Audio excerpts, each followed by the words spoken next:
Hi, everyone. Hello. Hey, thanks for coming.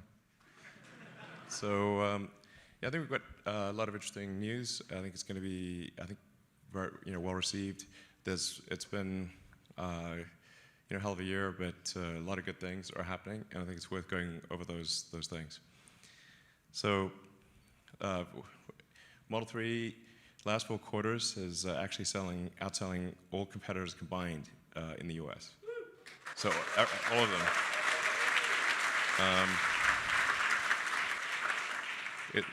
It's the highest revenue car in the US and best-in-class performance. And it's actually the best-selling car by revenue including high-volume cars like the Toyota Camry and Honda Accord. So the dollar sales.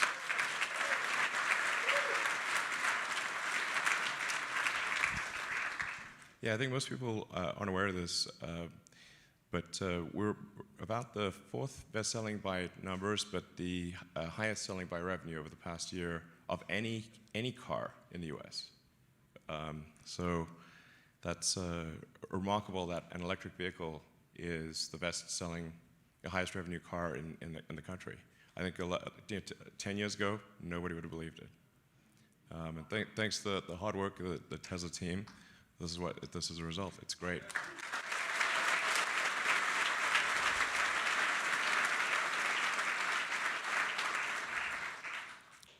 And as I said, in class, the Model 3 is outselling the Mercedes C-Class, the BMW 3 Series, the Audi A4, S4, and the Lexus combined.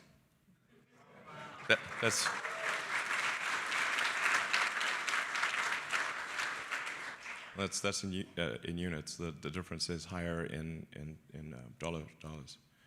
So we also have the most energy efficient cars in the world. So this is the EPA miles per kilowatt hour, and you can see the Model 3 is at around 4, and then it ranges off to the right. I don't want to pick on the e-tron, but it's there's room for improvement. So, e-tron. All right. If you speak French, that's quite funny. So the new Model S is a 370-mile range, and you can go. We actually did this with Motor Trend.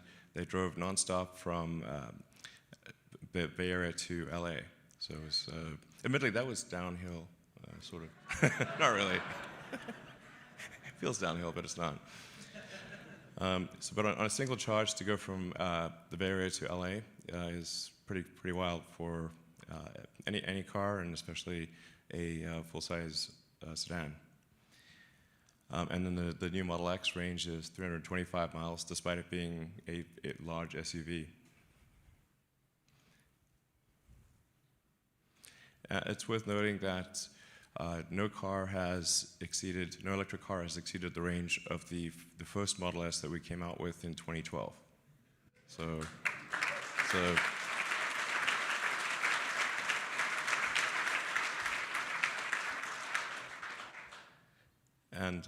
Yeah. Resisting the temptation to pick on competitors, I will not do that. But it's a testament to the Tesla engineering team to be able to have made a car 7 years ago that has still not been exceeded in range, and now to have a car that's 370 miles and with steady improvements that are likely to occur over the next few years. It won't be long before we have a 400-mile range car. Yeah.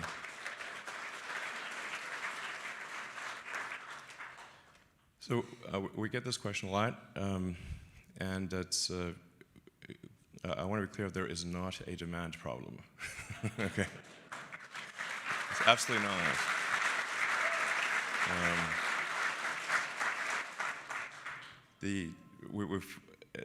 Sales have far exceeded production, and production's been pretty good. So we're actually doing well, and we have a decent shot at a record quarter. on every level.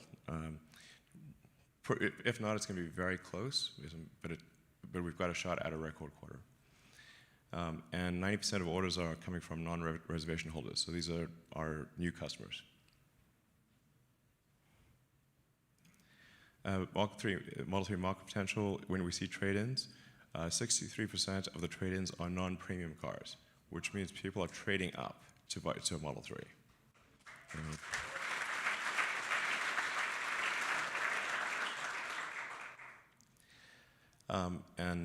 Yeah, 12% are mid-sized sedans, 25% other premium vehicles. But it's just interesting that the supermajority, essentially, of the cars that are being traded in are non-premium. So it's just this is a lot of potential.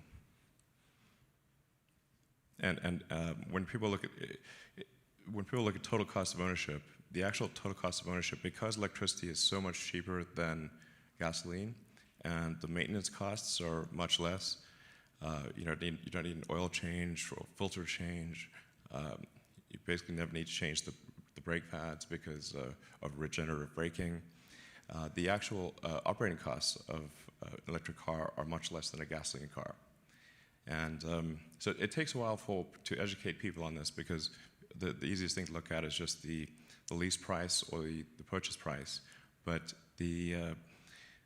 when factoring in fuel and maintenance, it's actually buying Model 3 is like buying a Camry or an Accord. So better, yes, better from a cost standpoint. Yeah, it's a great car. It's a car that is designed for you to have the most fun, we keep putting gems on it, like the fart app. Of course, that's one of my favorites. It's like perhaps my finest work. The Autonomy Investor Day that I think was well received. The Tesla full self-driving computer is literally 20 times faster, or 21 times faster than the NVIDIA system that it replaces. We expect to be feature complete with autonomy by the end of this year. So, you'll still need to supervise the autonomy, but it should be able to go from your garage to your parking space at work without intervention. So then we'll obviously put on billions of miles of testing, and then I think probably sometime next year you'll be able to have the car be autonomous without supervision, and then sometime thereafter we'll be able to convince regulators that the autonomy is safe enough that the car could actually go around with no one in it. So, and it's really the critical elements for that are having billions of miles of testing, ultimately tens of billions of miles. So having a huge fleet, having a very powerful AI inference engine, and that's the Tesla full self-driving computer, and then having the sensors in the car that are necessary for the car to drive, like being cameras in all directions, radar, ultrasonics, a good IMU, GPS, that kind of thing. So I think we've laid the groundwork here for a fleet that essentially every car made since October 16 is capable of full autonomy, in our view, with a replacement of the computer alone. So you just need to switch out the computer. Like a lot of people were puzzled as to how could I say that we would have like 1 million robo-taxis by the end of next year.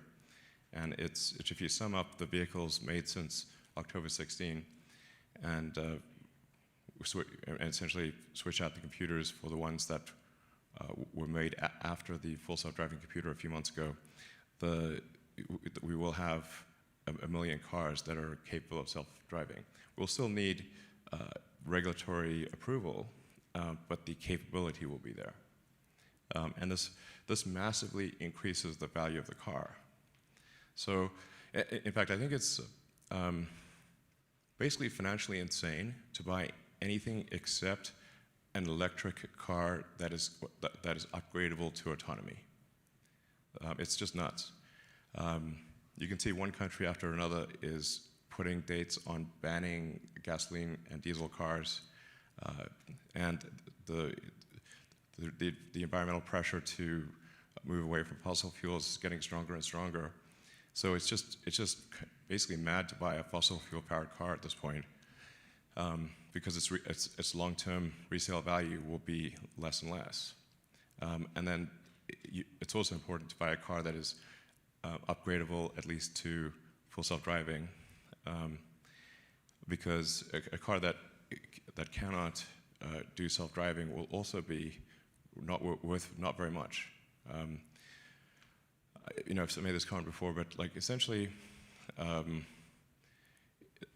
if you buy a gasoline car that's not full self-driving, this is like riding a horse and using a flip phone. I'm like, hello, this is not wise. So you know, it's really, it takes us a bit of time to educate consumers about this, but I think people are starting to get it, and like, you know, a car is a major investment for most people. It's often their most valuable asset, and if you're going to make a choice about your most valuable asset, you want to look towards the future and say, where are we headed? Clearly we're headed towards electrification. Clearly we're headed towards autonomy. And so that's the kind of car you want to get. So I think this is, people are starting to realize this. Then with the Model Y, this is the biggest segment of vehicles in the world is the mid-size SUV. It's 2.5 times bigger than the Model 3 market. And so we think probably demand for the Model Y will be greater than the S3 and X combined. We put a lot of effort into the efficiency of the car, getting an incredibly low drag coefficient. I think we might be able to get the drag coefficient actually lower than the 3, which will be is quite unusual. And the car has a lot of room inside. It's I think like a good sense of design or a good design principle is if the car looks bigger it feels bigger on the inside than it looks on the outside. That is a good design. So this car is actually quite big on the inside. And then we expect to hit volume production towards the end of next year. Internally, we're aiming for sooner than that, but we want to have some margin on that timing. So, yeah.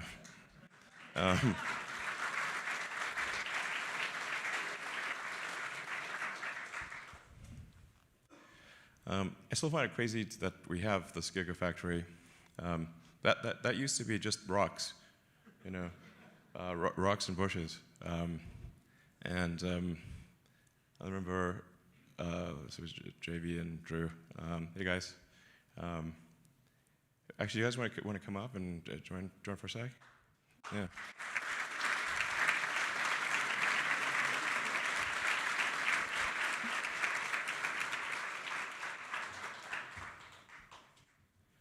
Yeah, I think it'd be good. You know, maybe you talk about the Gigafactory and you know, I remember when we were like doing the calculations for battery capacity, and we're like, we need more batteries than all of Earth is currently producing. So it's unless we build this thing, it's not going to happen. So yeah, I mean, maybe you tell the story. You know. Sure. Well, yeah. Good to see everyone. Hello.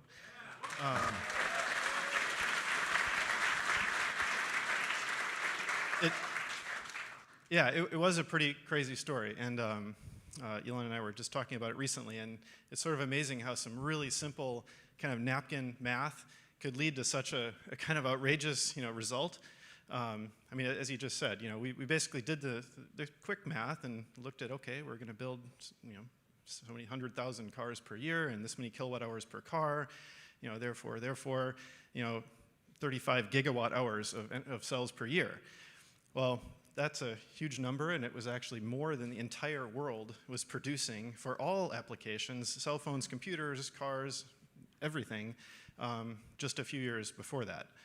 So that was what kind of shocked us and said, wow, this isn't going to work unless we build an entire new facility to solve this ourselves. Yeah, if we're probably not going to get all the battery factories in the world, so therefore we better build this. Yeah, I mean, the crazy thing is this was basically, I think, 5 slides, and we showed a picture of a factory in the hills, and said to investors, we need money to build this thing, and they gave us the money, which was cool. And we built it. Yeah, we built it. And it happened. There it is, right there. It's really giant, and it's getting bigger. So, we have about 35 gigawatt hours of capacity potential at Giga right now, and then we're about sort of 70 or 80% of that capacity has been realized. So, I think there was a bit of confusion earlier this year because Panasonic said there was 35, and there's technically yes, but it's not 35 at max capacity yet. But it will be, probably, I don't know, end of this year or next, or early next. So, and then it's also lowest cost per kilowatt hour. It's half of all global EV battery production. So if you add up all the all electric vehicles in the world, all the batteries that they use, that's approximately equal to what we make at the GIGAFACTOry. Wow. Yeah.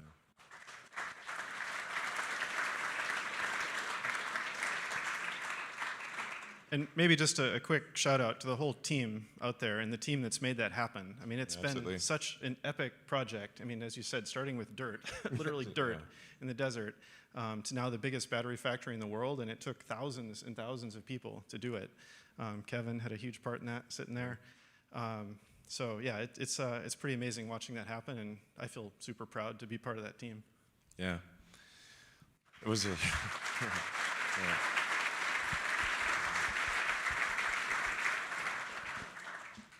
So, and then we're making good progress on the GIGAFACTOry in Shanghai. If you've watched the progress online, it gets followed with in excruciating detail. I think the number of drones flying over the factory is pretty nutty. We need air traffic control. But the shell of the building is basically done at this point. I think this might be it's the fastest large factory construction that I've ever seen. And maybe there's something faster, but I'm not aware of it because it was amazing. And we're already installing a lot of the factory equipment, the stamping machines. We'll begin installing the paint shop and the battery module lines and that kind of thing. So this will be obviously extremely important to our future because China is the largest electric car market in the world. And to date, we have had to pay import duties, sometimes quite significant ones, ranging from 15 to 40%, and we did not have access to local incentives because those are only if you make the car in China. Now the local incentives are going away, I think, approximately when our factory starts. I think this is a coincidence, but at least we will not have the cost of the import duties, and it will cost less to make the car in China, so we'll be able to have a more affordable car for the China market. So this is extremely important to Tesla's future. And then GIGAFACTOry Europe, as you can see, we've made great progress here.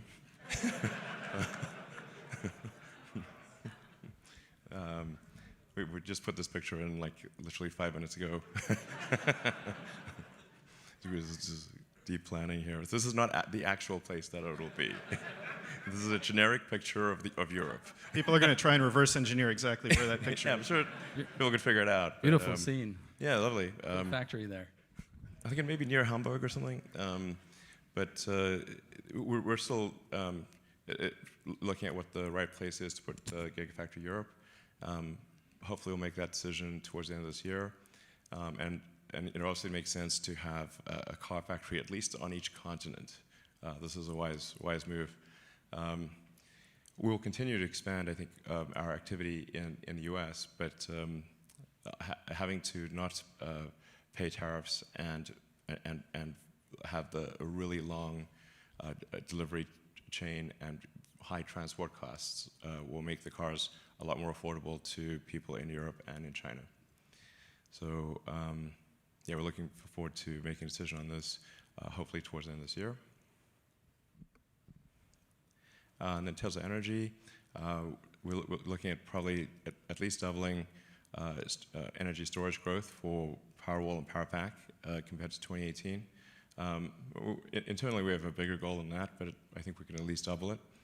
So it would be at least sort of on the order of 2, maybe approaching 3 gigawatt hours. And we're installing the solar roof in 8 states. We're about to complete version 3 of the solar roof.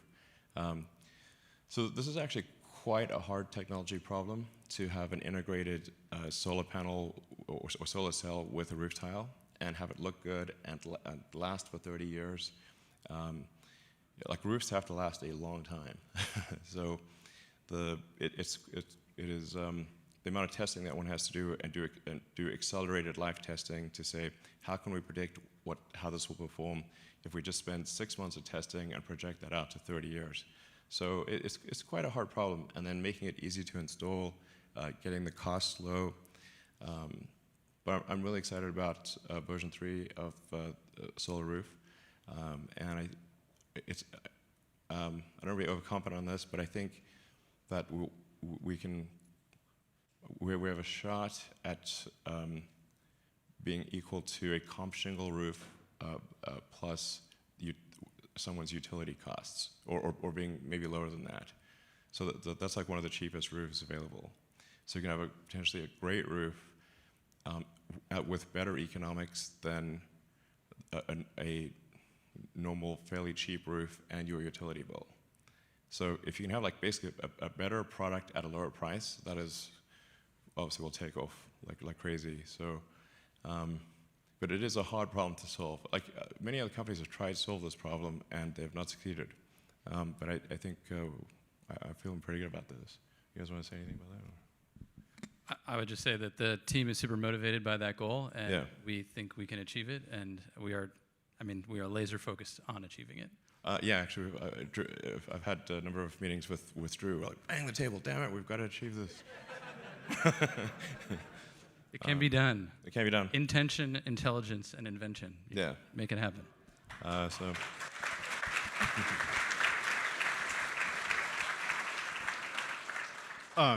Maybe we should actually introduce Drew properly. Yeah, actually, sure. Sorry, sure. we kind of forgot to do that. Drew has been, this is your 14th year at Tesla, so yeah, Drew is not exactly a stranger to the company.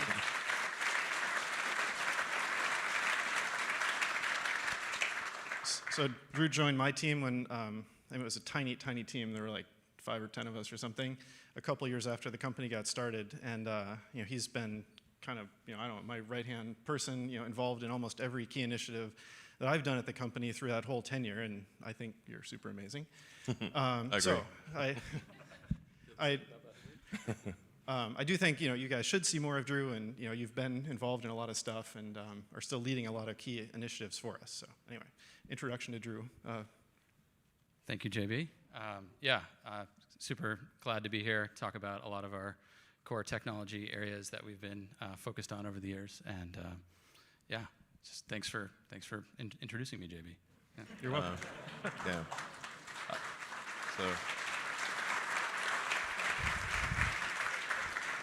So yeah, I mean, Drew and his team have been really key to a lot of the powertrain innovations, battery innovations, and solar roof, and a number of other things. So it's always a pleasure having those engineering discussions, I have to say. Mutually, the feeling's mutual. All right. Yeah. Cool. Love you too, bro.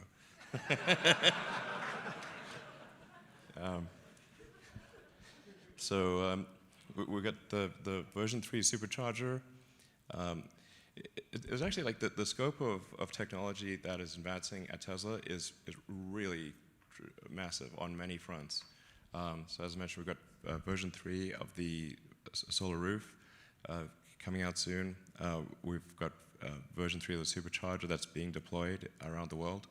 And this is a 75 miles in 5 minutes capability, at 250 kilowatt system.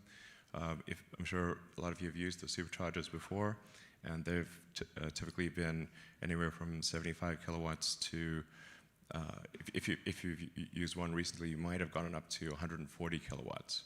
But that's the version 2, and then version 3 is 250 kilowatts. And when 250 kilowatts are charging a really efficient car, the miles per minute is super good.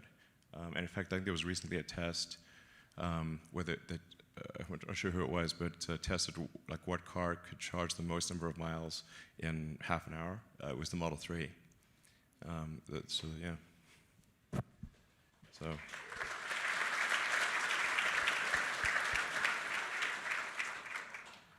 And then we'll be publishing new maps for this supercharger deployment. And we're finally going to get the Trans-Canada Highway. And for example, and then we're going to get Alaska too. So yeah, this map doesn't even include all of the locations.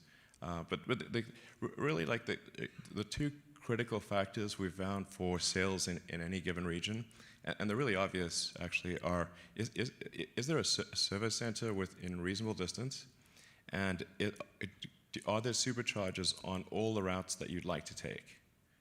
You don't want to have like 80% of the routes, because then like, geez, well, what about that one trip that you can't do now? So you really want to have superchargers, and service centers are the absolute key to sales. And really, we can map our sales to, like, basically people are just like sensible. They're like, okay, you need to service your car, and you need to be able to travel conveniently on long distance routes. And so wherever we've got that, our sales are good. We also have to have good consumer financing and make sure pricing is competitive. But it's as soon as people see that, they buy the cars. It's pretty straightforward. Yeah, and so we'll be expanding the supercharger network quite substantially over time, and also enabling Tesla to use other high-speed charging networks. So you have like adapters for that. And the key is, like, when you buy a car, you're buying freedom to travel, and so you must have the superchargers, you must have high-speed charging. And then if the car breaks, it must be fixed quickly. I'm actually really excited about our mobile service. So we have mobile service vans that will come fix your car as soon as it breaks down. It actually will immediately send a note to Tesla Mobile Service, and will be on its way to fix the car. And so we're actually we trialed it in the Bay Area, and now have extended it to the LA area and a number of others for tire repair. So we'll just come, the van will arrive, give you a new tire in half an hour, and you're on your way. It's like, it makes a huge difference. So that's, and we're adding things like bumper repair and minor collision repair. So, if I look at the things that most trouble customers, it's like things like collision repair taking an eternity, and then a third-party body shop charging an arm and a leg after taking an eternity. So we're moving a lot of the body repair in-house at Tesla, and then even providing it on mobile service. And we just did our first bumper replacement from mobile service van. So like typically collision repair can take weeks or months. In this case, it took less than an hour. Yeah. So.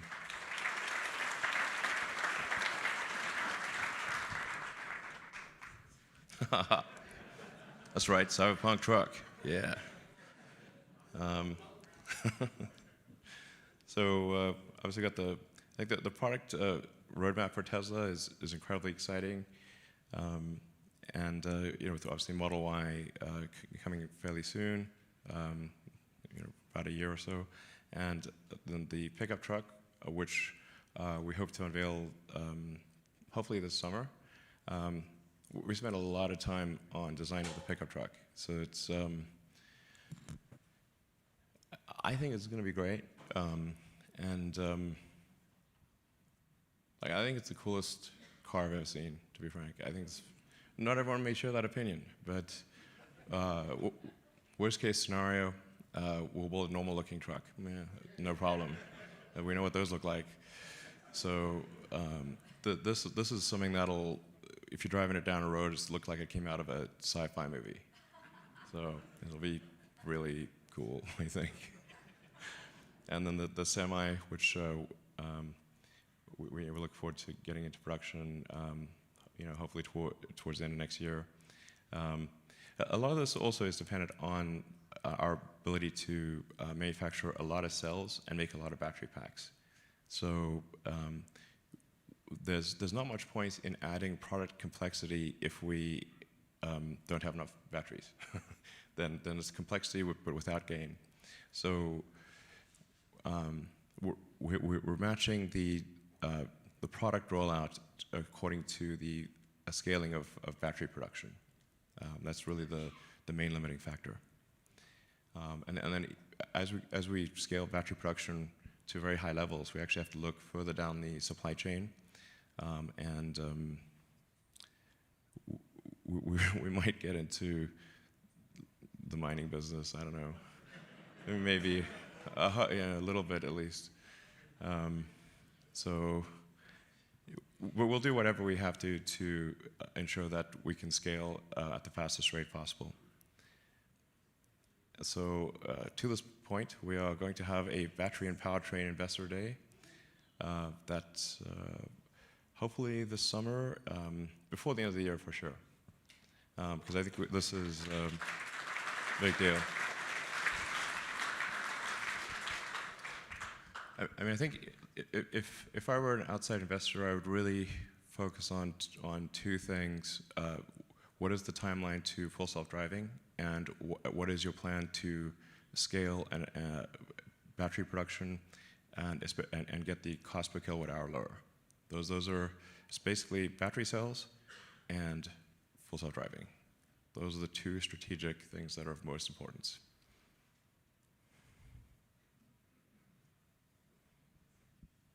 Haha, exactly. So these are questions that were asked online and then upvoted. They're actually really smart questions. Been really impressed with I think it's a say.com or say something, say anything. Yeah, so this is a key question: is we've got to scale battery production and match that to vehicle demand.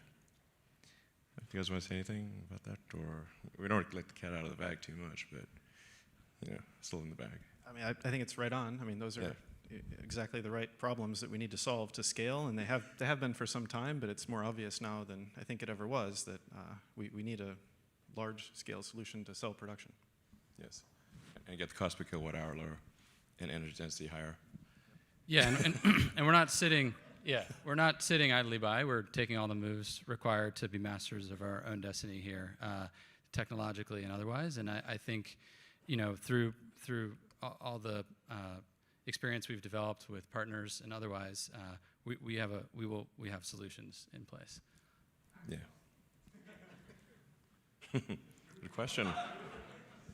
What aspects of battery production will integration Maxwell have?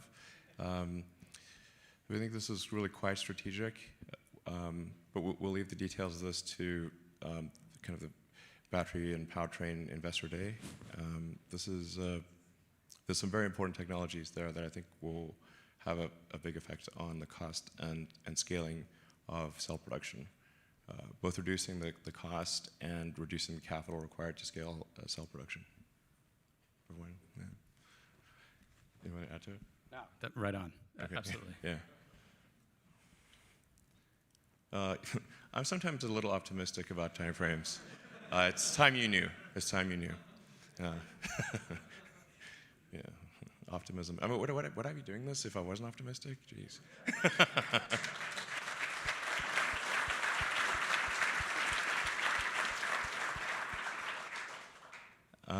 So I think we do actually have Advanced Summit out in early access right now, and we're making steady improvements to it. It's close to being amazing. It's not quite there, but it's close. There's a lot of complexity in parking lots, turns out. So it would be very easy if you were like on open ground and you summon the car and it just drive to you. That's no problem. But if you've got to navigate through a parking lot and you're effectively going through a maze with a lot of obstacles and people moving and cars moving, that's quite tricky. But it's close to being magical. So if I feel good about this going to wide release, fairly soon. Yeah. So yeah. I mean, you want it to be good. I mean, that's the exactly. simplest answer. It's got to be awesome. It's got to be awesome and super safe. So they can't be. We don't want to like run anyone over, or that would be bad. So it's tricky. Like if you make the car really sensitive, then it just goes paranoid and then doesn't move. And then you don't want to make it too aggressive. That's bad too. So really the threshold is it more convenient to summon your car or walk to your car? And if it's more convenient to walk to your car, summon is not that useful. So it has to move reasonably fast, certainly faster than you could just walk there.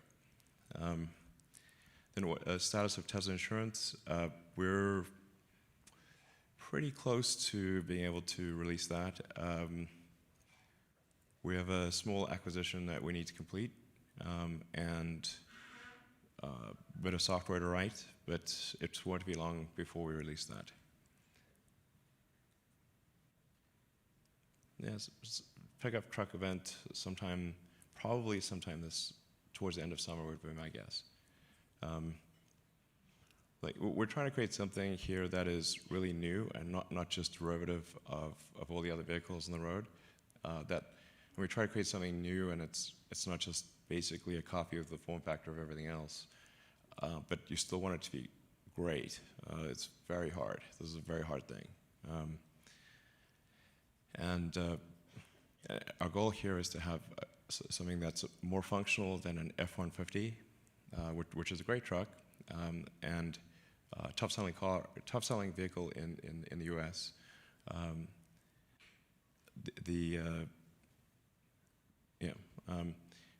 But then also a better sports car than a basic 911. So that's a hard one. But it's physically possible, so I think we can do it. Yeah.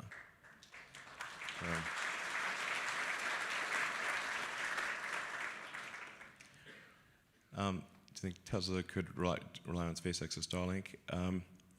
I think we would have to have a different antenna for Starlink, because the Starlink antenna is, I think it's actually probably the most advanced phased array antenna in the world, including military.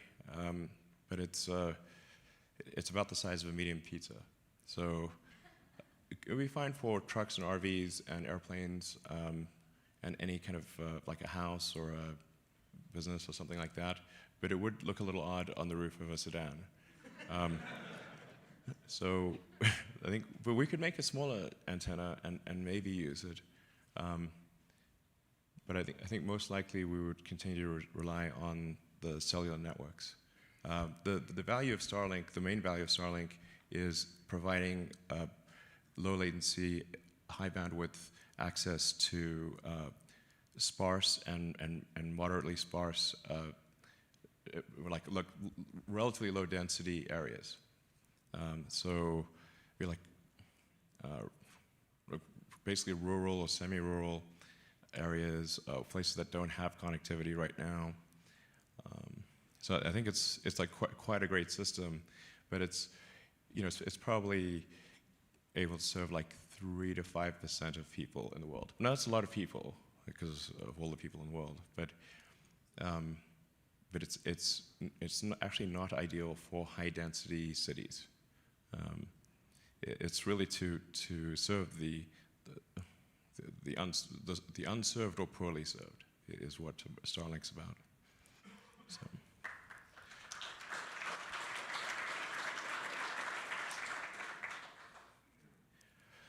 We're going to have tiny wipers. I think actually probably just applying some hydrophobic coatings will most likely solve this problem. So we had this issue with the front radar where you can accumulate ice and snow on the front and then the radar can be obscured. But if we apply just a thin hydrophobic coating, sort of water repellent coating, then that usually solves the problem. So probably something like that. Or we'll just let you know, please clean the snow off the camera.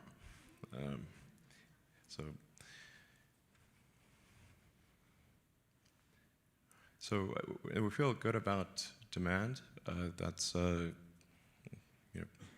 I think not a major issue. Profitability is always challenging if you're a fast-growing company, and I think that the scale at which Tesla is growing is like hard to appreciate. But I mean, last year we doubled our fleet. So we made as many cars last year as we had in our entire history, and this year, it's going to be pretty similar. At least sort of 60 to 80% growth of the total vehicle fleet, maybe more than that. So, so it's hard to be profitable with that level of growth. We could slow down, but then that would not be good for sustainability and the cause of electric vehicles and solar and storage and all that. So,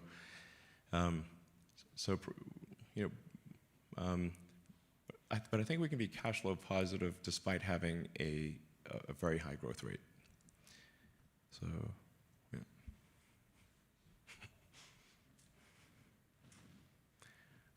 And then, what about an update for rideshare? I guess so we could kind of practice a rideshare fleet with people, and then that would be good for figuring out things for the robotaxi fleet in the future. So I mean, this might make sense. I mean, we'll probably do something like this. Probably makes sense.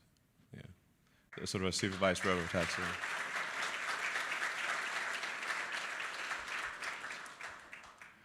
And then we're happy to take questions from the audience.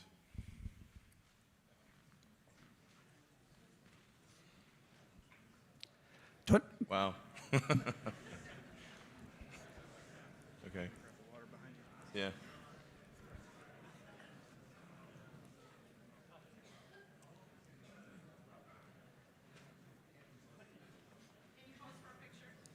Haha, sure.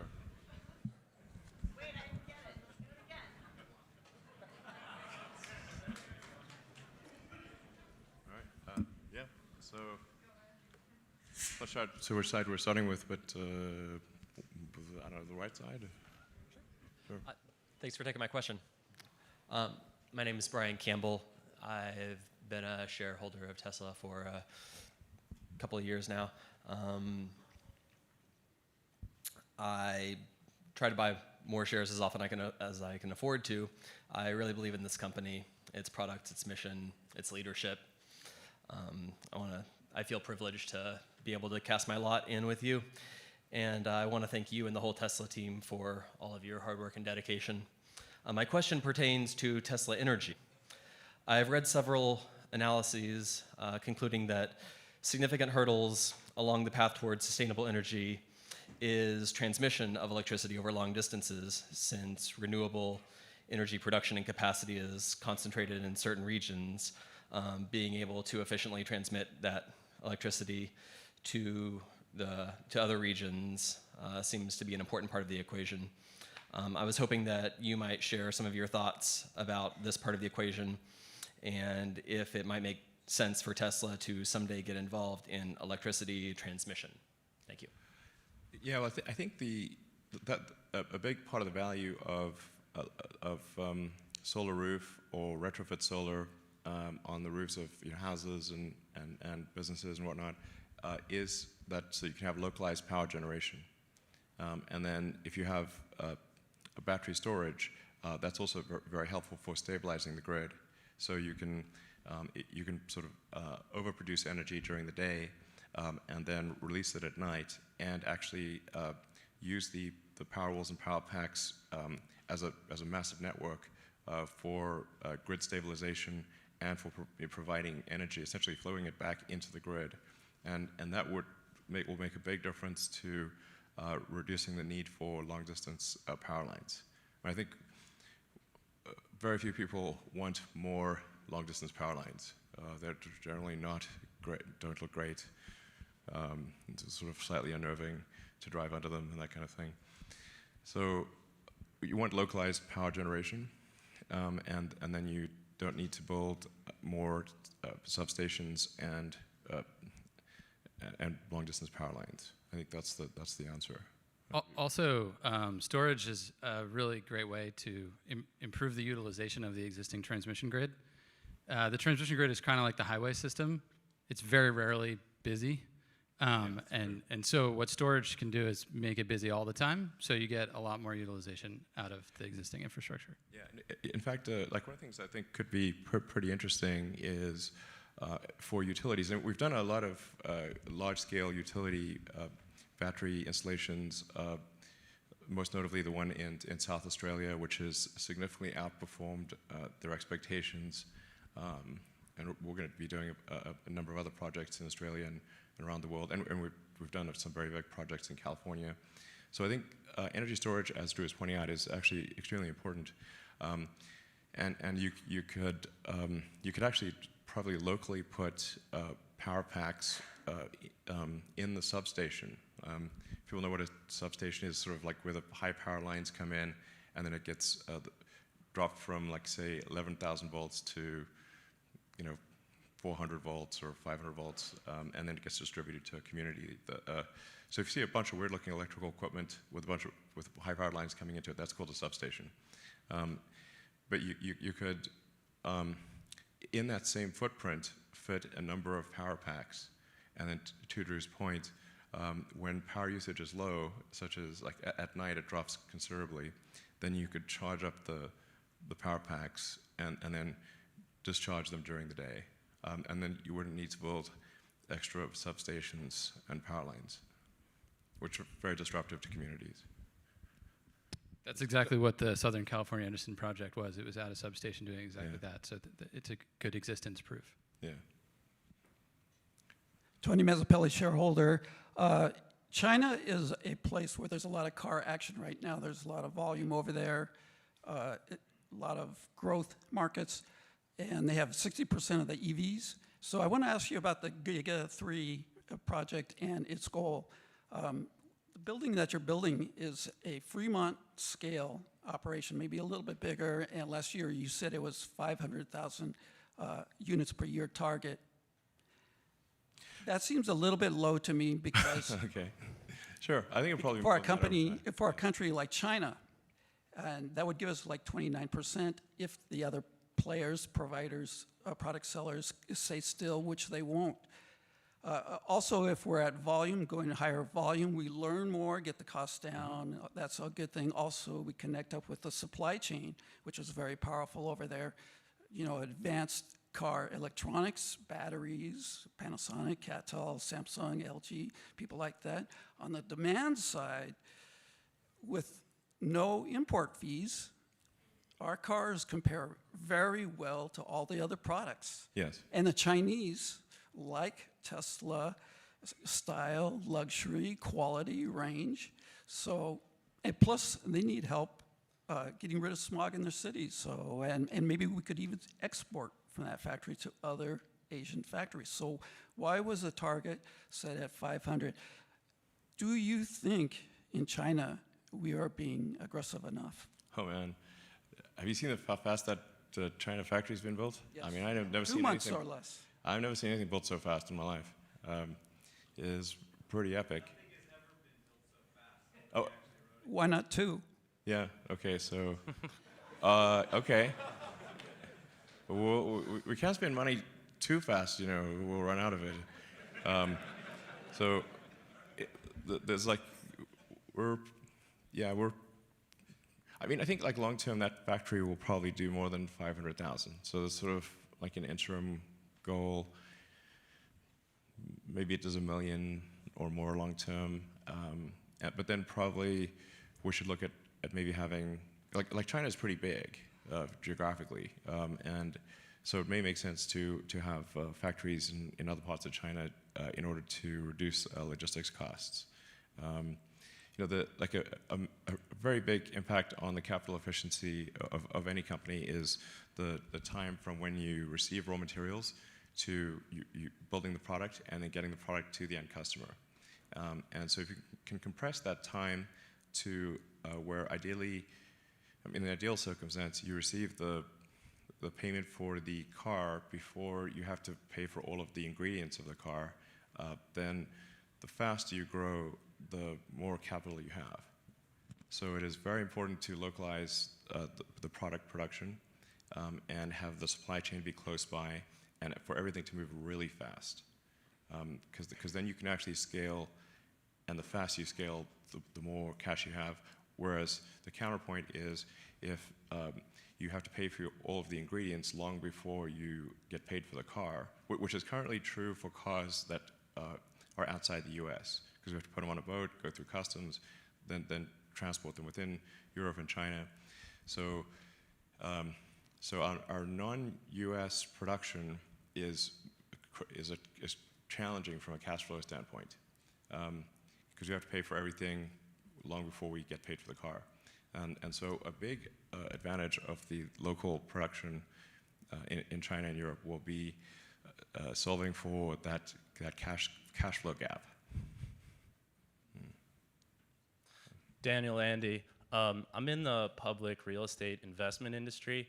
Given the continued need for supercharger expansion, I think there's an opportunity to partner with a publicly traded real estate company to buy the land Tesla wants for superchargers, or even to buy land Tesla currently owns for superchargers, structure a lease to just initially cover the cost of holding the land. And through my experience in public real estate, I think there would be huge demand to invest in the necessary infrastructure for EV charging, which effectively for Tesla would finance and aggressively speed up supercharger expansion while preserving Tesla's capital. Would that be of interest? Well, most of our supercharger locations are actually either free or leased at a low rate. So actually, sometimes they pay us. From what I think, though, you provide the capital for the equipment, correct? Even when you get it for Yes. free? I'm not sure if it's a lease or not, but even cell tower REITs, they have leases on the land, and then they lease the equipment. So even your equipment could be financed, I think, through a publicly traded real estate company. Okay, I think that's essentially adding superchargers to the asset-backed line. It's a little tricky. You have to, when dealing with finance companies, they will generally say, "What's the resale value of that in a worst-case scenario?" And then it's like sort of tricky to say who would we sell it to, and that I think tends to be their objection. But generally, I think our capital efficiency of superchargers is quite good, and getting better. So. I work in the industry. If you have any questions, I'd love to. All right, thank you. Hi, my name's Dennis McAvoy, and I've been a happy Model 3 and Model S owner since 2012. I believe I'm representative of the vast majority of Tesla owners who are super happy with the company and the product, and we think that the next car we're going to get is going to be another Tesla. But that's not what we read in the mainstream media. Yeah. You know, if that was your only source of information on Tesla, you'd think it was shoddy quality, cars that spontaneously combust, Yeah. and that It is nutty. and that the company is on the verge of bankruptcy. And, Right. and we know that's not true, but This is not true. it's not true, but Yes. I think it's hurting Tesla because I have intelligent friends that are holding off purchasing Tesla cars because of their concern about the future of the company. Yeah. So the company's done a fantastic job at solving the big issues that confronted them in manufacturing and engineering. And my question is, what's the plan to put more energy behind the marketing communications and take this issue head on so that the true great American success story gets told? Yeah.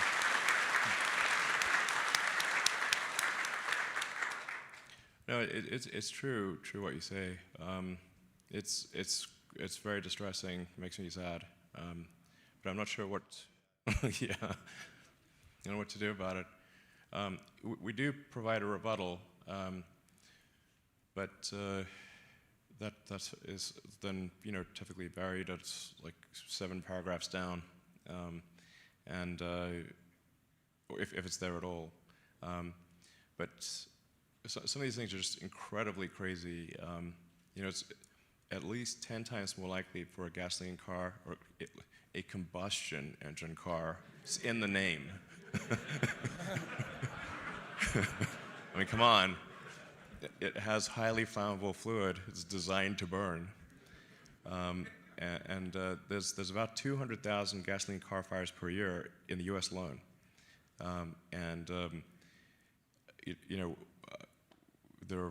It's extremely rare for a Tesla car to catch fire, and if it does, it's just incredibly rare, and it's usually some extenuating circumstances. It's very slow, and it's almost never harmful. I mean, would you rather have like a gasoline-powered cell phone or a battery-powered cell phone? I mean, it's like no-brainer, you know.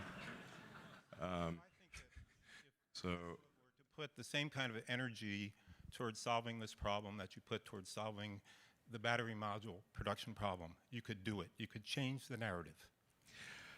Wow, we're really trying our best. But I am at somewhat of a loss to it's not like we don't respond or anything. Make a documentary. Yeah, it's the most crazy disinformation campaign I've ever seen. Yes. Yeah. 100%. So.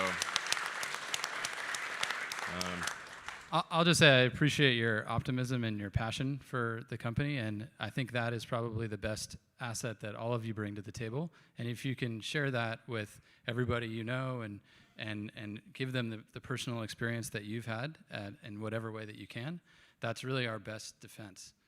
So please continue to do so, as it seems like you are.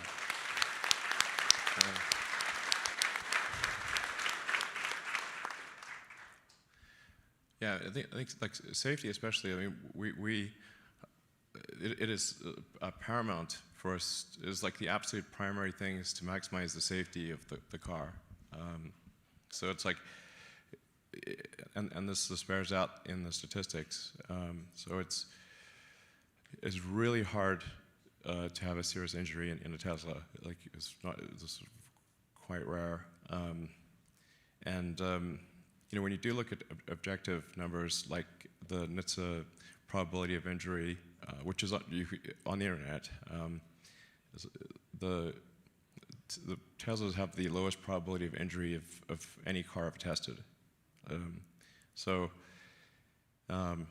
Like if it was possible to have a 6-star, we would have a 6-star. It's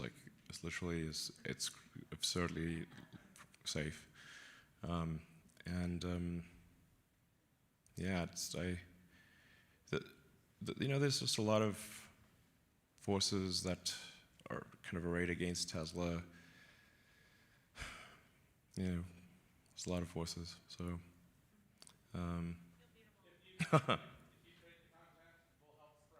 Okay, sounds good. Yeah. We'll give you the information, and then you can sort of spread it around. I mean, the reason our sales are good is really because of you guys, and it's sort of customer testimonies and referral is the key to our sales. That's why it's good. So.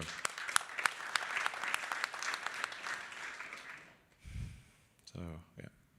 Thanks, Elon. My name is Steve. I've been a shareholder since 2012, and I've owned your vehicle since 2013, and I've enjoyed both rides. It's a bit of a roller coaster. That's true, but I actually enjoyed it coming in 2012. Okay, yeah. Just to that last gentleman's comment, it's obviously on your mind, many people's minds, so I'm just going to sneak in a little suggestion. You're right. The constructive response is so challenging. And maybe one little opening would be there are some people, such as Michael Bloomberg, who is both obviously a titan in the media industry and also very, very publicly expresses his care about the environment. Perhaps not a debate, but a discussion, a joint discussion to talk about climate change, public awareness. I think you get the point at where I'm trying to go with that. Yeah. And have it be something public. There might be other people. I know last year Arianna Huffington expressed her concerns for your well-being. Sure. I think your well-being Yep. would be best served if people, I think really the biggest issue with the media, and I shouldn't say issue, the biggest challenge is there doesn't seem to be anybody in the media who's pointing out what other parties in the media are doing. So effectively, utterly false narratives receive a police escort to the public. Nobody is speaking up about it. So that's why I suggest, people like Bloomberg or Arianna Huffington. Sure. That's a good idea. Yeah. I mean, weirdly, there's been quite a few negative articles in Bloomberg. Yes, they have. But perhaps talking to Michael Bloomberg would be helpful. I agree. We need to take action here. We'll definitely provide people with clear rebuttals of the disinformation. That's a good idea. Because we've done it piecemeal, but there's not really like a page that just debunks the myths. You could kind of have to put it together from a number of comments that we've made over time. But we could put it all together on one page and sort of debunk the myth. This would be pretty good. Right.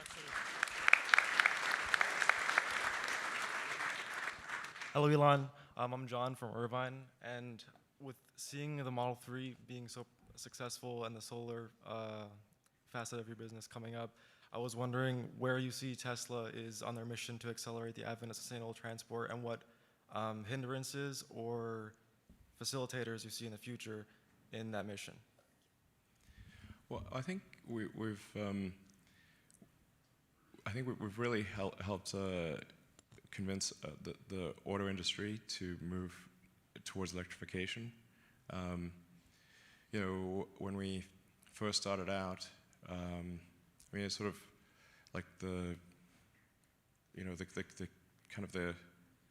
to be clear, I've always felt like electric cars and solar were important from when I was in, freshman in college, and I just always thought that it would just happen because it's just obviously the right thing from a physics standpoint.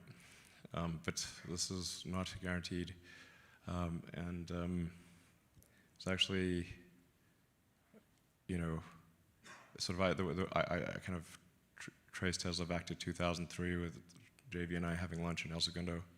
Was it with Rosen, Harold Rosen? Yeah. Harold, yeah. Yeah. Yeah, that was a good conversation. Well, I think we've made pretty amazing progress since then. We didn't exactly envision how this would unfold and exactly being here and standing here. Or at least I didn't. I thought we just for sure would fail. But it needed to be done. I mean, it was clearly something that was worth doing, even if the odds of becoming where we are today, or even 10% of that or 1% of that were slim. It was still worth doing. But it's pretty awesome to see EVs driving around on every road all over the place. It's incredible. But it's still 1%. So we've while it's rewarding and it's awesome to see where we've come, there's still a long way to go. So we can't. I don't know. I feel mixed emotions that we shouldn't pat ourselves in the back too much. Yeah, definitely not. But back in 2003, 2004, there was people thought like electric cars were the stupidest thing ever, and definitely not going to work, and we're bad in every way, and we're like, like a milk float or something, or like a golf cart, and like they would not look good or go far or go fast, or just like they would be just bad in every way, and they kind of were. That's like they generally were. So the like the number of times we sort of talk about the media situation today, which is very negative, but it's pretty much always been negative. Actually, this is unchanged from 2003, and I mean, way back. You can go way back, like 15 years, and it's just like, oh, Tesla's the dumbest thing ever. Or it's never going to succeed. And then it's like, well, I do think there's a good chance we won't succeed, but it's worth trying. All right, thank you. And now there's, I think almost every car company has announced electric cars, and some have announced that all of their cars will go electric, sometime in the next decade. This is a good thing.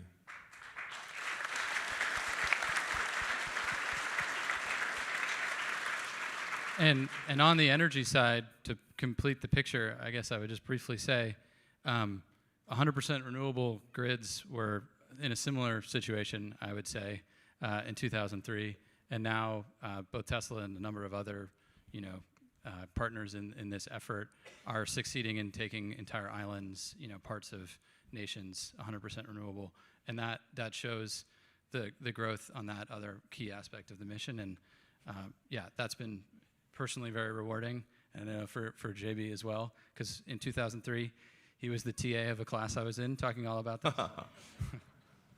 Yeah, it goes back a while. So exactly. So solar and battery storage, that was also like laughed at, pretty much. Still kind of is, but it's obviously the key to a sustainable future is. I think primarily solar, obviously with wind and geothermal, but things that are sustainable long term. And then you have to have battery storage because generally sustainable energy, like the sun, it doesn't shine 24 hours a day, so you have to have batteries. So like the three elements of sustainable energy future: electric cars, solar, and battery storage. So we're trying to advance that as quickly as possible, and then I think when we show that it can be done, then other companies try to do it as well, and that's great. Hi everyone, my name is Jessica Heiss. Side note, I work in media relations, so I'd love to help change the negative narrative. First, Elon, I just wanted to congratulate you on the Stephen Hawking Medal for Science Communication. Thanks.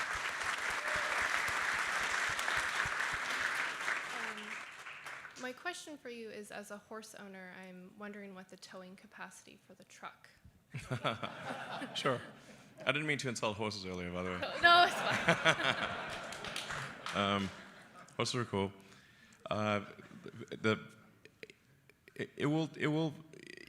It's designed to meet or exceed an F-150.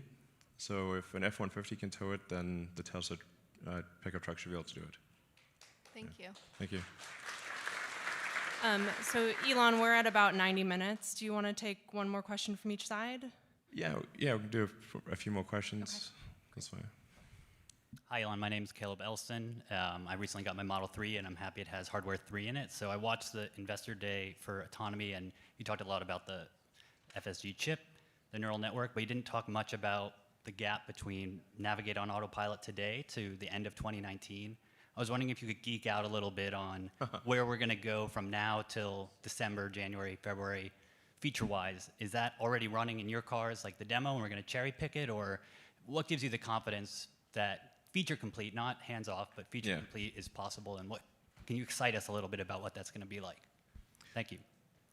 Yeah, I mean, when I drive like the latest development version of the software, it can take me from my house to the office, but there are interventions at times, so it doesn't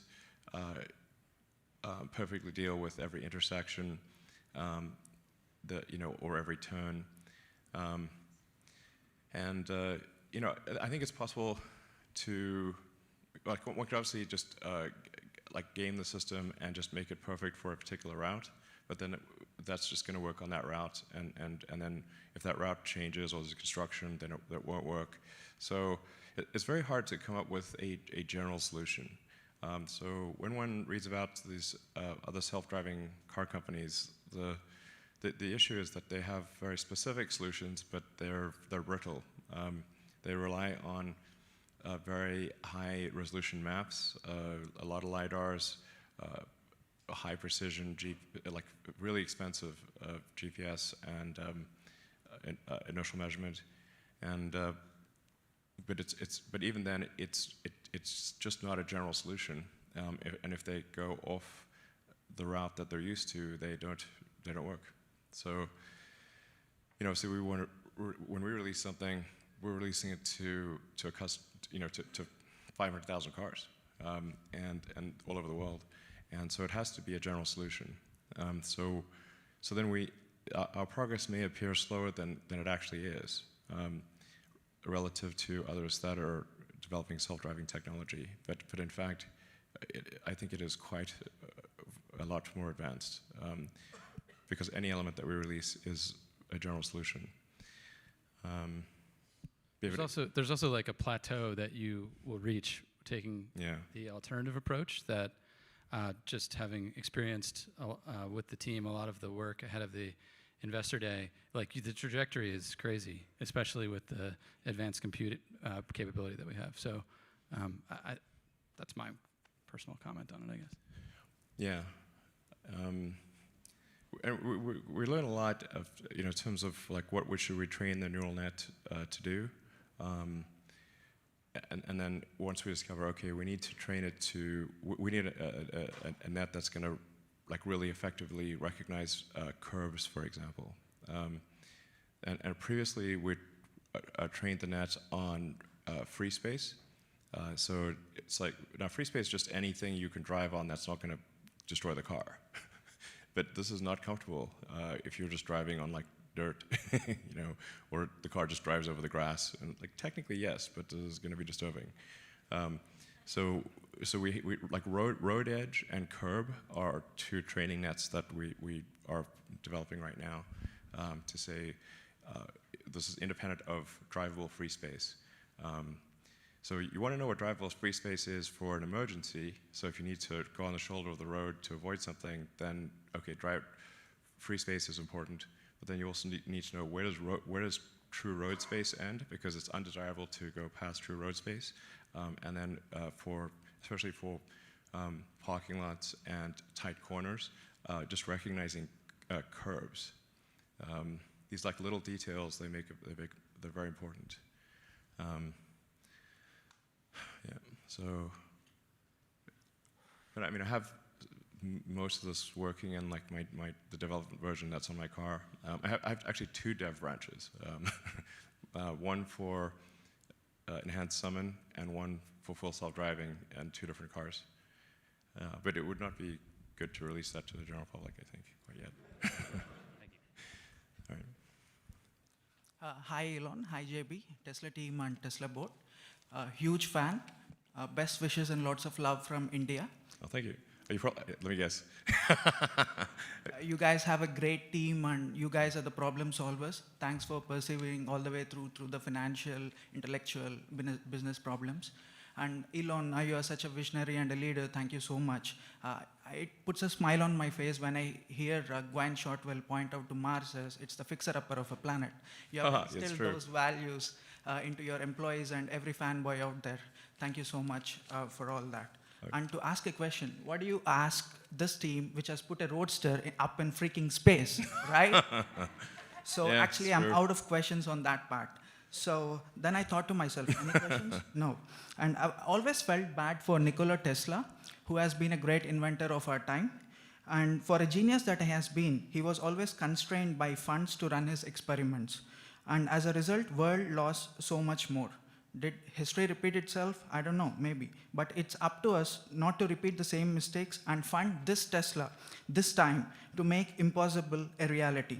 As Uncle Ben rightly said, with great power comes great responsibility. People and organizations with excellent balance sheets, you have the power to invest and make a difference, and hence you have the responsibility to do so. It's time big companies unite when it comes to welfare of the planet and sustainability of the generations to come. And speaking of great companies, who knows better than Berkshire Hathaway of picking a great company?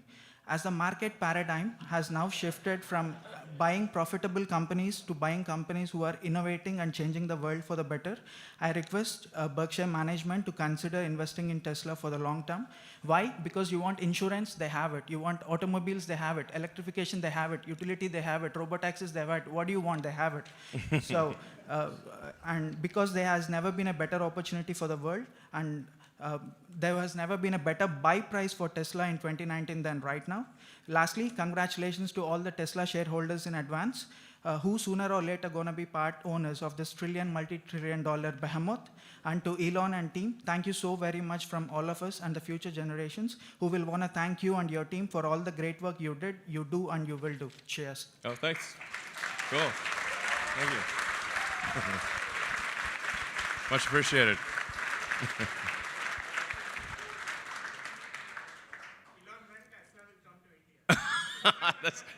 I thought that question may be asked. I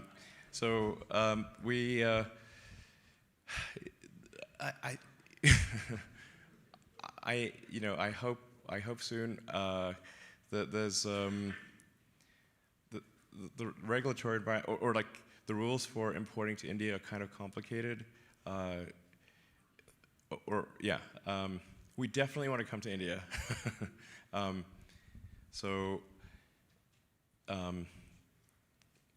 But there are like complicated rules around like the tariffs for importing, and then what you're allowed to do as for sales and service, and we're currently able to sell as many cars as we can make, and so adding additional complexity is not required right now, but I think we really want to come to India as soon as we can. So I think I'll be really surprised if we're not there by next year.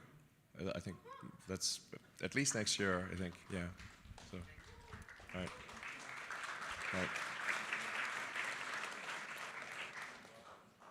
Hello, good afternoon. My name is Jennifer Baer, and I'm here on behalf of PETA, People for the Ethical Treatment of Animals. Okay. Hi. The steering wheel. Hi. Yes, the steering wheel. You got it. So during last year's annual shareholder meeting, you assured us that the Model Y, quote, would not have any leather in it, including in the steering wheel, if it does have a steering wheel, end quote. We have tried confirming this privately, but have been met with silence, and the website does not specify. It's also our understanding that all current Tesla models come standard with a leather steering wheel and need to be special ordered to be vegan. That's true, currently. As you know, the United Nations reports that animal agriculture, which includes the leather industry, is responsible for more greenhouse gas emissions than all of the world's transportation combined. The Higg Index has found that in terms of water scarcity, climate change... Okay, I got it. I totally agree. I actually asked this question of my team earlier this week, and I believe we're close to having a non-heated steering wheel that's not leather. There are some challenges when we heat the non-leather material, and also how well it wears over time. So a steering wheel, there's like, it actually really needs to be very hardy because there's a lot of, like we have a lot of basically oil and sweat and stuff on our hands. It gets kind of nasty if you don't have like the right surface treatments on the material. So it's an easier proposition to solve it for seats than it is for the steering wheel. So it's actually a remarkable amount of effort to solve for the steering wheel, but it is a thing that we're working on and hope to release soon. That's fantastic. So can you confirm the Model Y will be vegan as promised? Yes, it will. And that all of Tesla's models will be free of animal products by next year's shareholder meeting? I'm not, there might be the tiniest bit left, I'm not sure. But Model Y, Model 3, I think I'm confident about that. We have a lot of things to solve. But I think we can for sure the Model Y and the Model 3 soon. And then you can also special order for the S and X. Thank you very much. Thank you. All right, let's take one question. Yeah. Hi, I'm Dan Hauk. I just have a quick question, and that is you've expressed your frustration. I think we're all frustrated with the media narrative around Tesla, and you've expressed your frustration in refuting some of the false information out there. There's another alternative to that, which is to proactively advertise. And my question to you is, are there any thoughts to revisiting the advertising decision? Thank you. Sure. Well, as I was saying, like currently we are selling more cars than we can make. So it is not, then spending money on advertising would make things worse financially. And sure, it would probably increase demand, but we're selling more cars than we can make. So that's it's not a thing that's necessary right now. And we're trying to make as many cars as possible.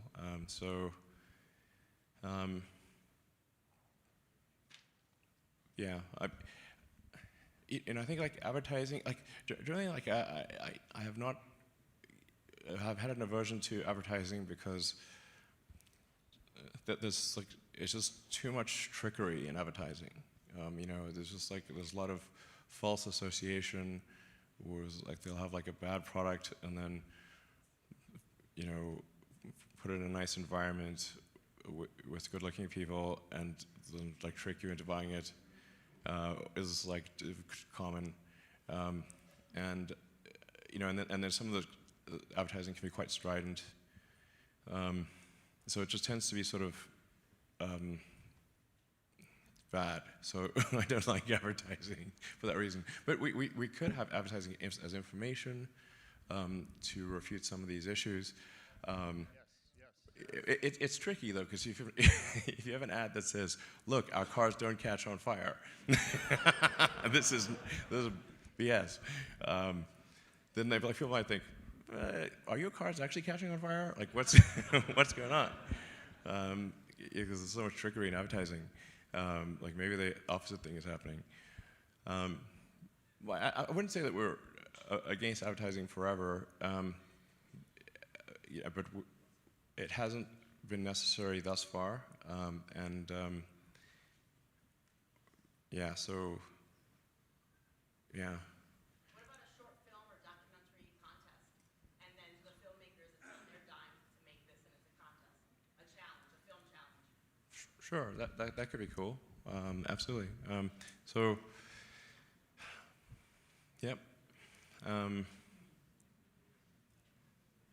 We'll definitely give this some thought. There's some good suggestions. Thank you. I'll do like one last question. One last question. Yeah, last question. Yeah. Hi everyone, I'm Lux Filaday. I have a really exciting question. Will Tesla make aquatic cars, and if so, when? Do you mean like a quad bike or something? What do you mean quad car? Aquatic car as in aquatic. Boat or submarine that's a car. Oh, I see, okay. Do you mean a car that can go in the water, basically? On or under or both the water. It's funny you should mention that.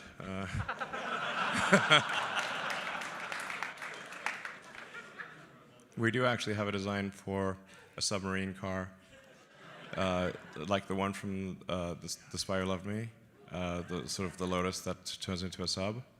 And I actually, I thought that was like the coolest thing I'd seen in a movie. So I actually have that, the ones from the movie. Now that one cannot actually transform because it has like fins where the wheels are. It's obviously not going to work. But if you make it a bit bigger, then you can actually have a submarine car. It's like technically possible. I think the market for this will be small.